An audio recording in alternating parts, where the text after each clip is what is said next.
Hello, I am Shanat Kumar. I wish to share with you my experience at the ELT conference, English Language Teaching Conference, which was held at Kongu Engineering College in Erode, Tamil Nadu, on the 8th and 9th of March 2019.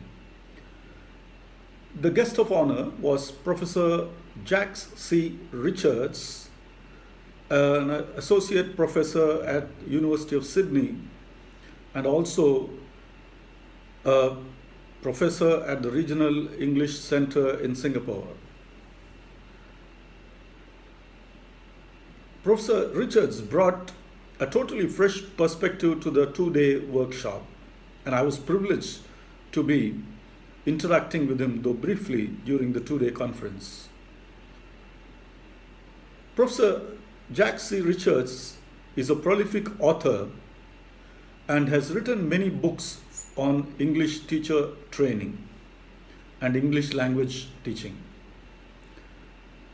He is also an expert in course and materials design, including curriculum development. Some of his books are prescribed as textbooks in many colleges in India and abroad. A very distinguished personality indeed.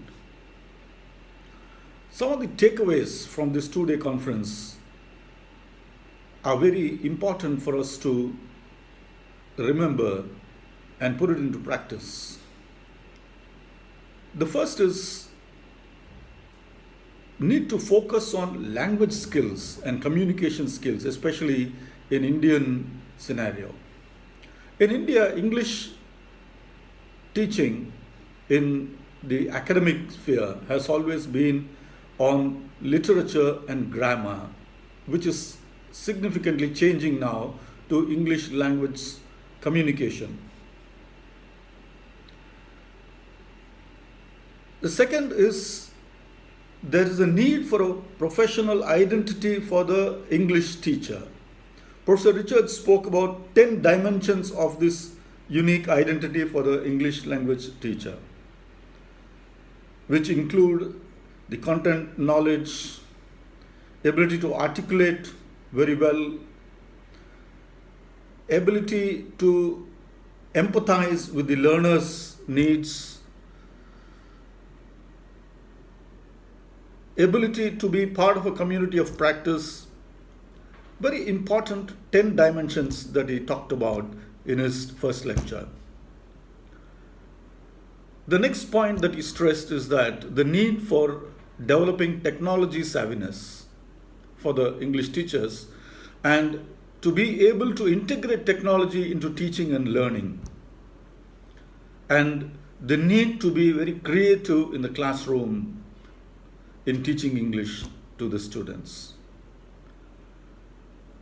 The next point is significant enough that he said the English teacher should be continuous learners and have a voracious appetite for learning. They should develop the capacity to think in a professional manner and be creative enough in teaching and training students on English. And they should be a very active member of a community of practice. They must develop a community of practice for themselves in which they're able to enrich their and update their knowledge constantly. This would go a long way in building their professional identity too.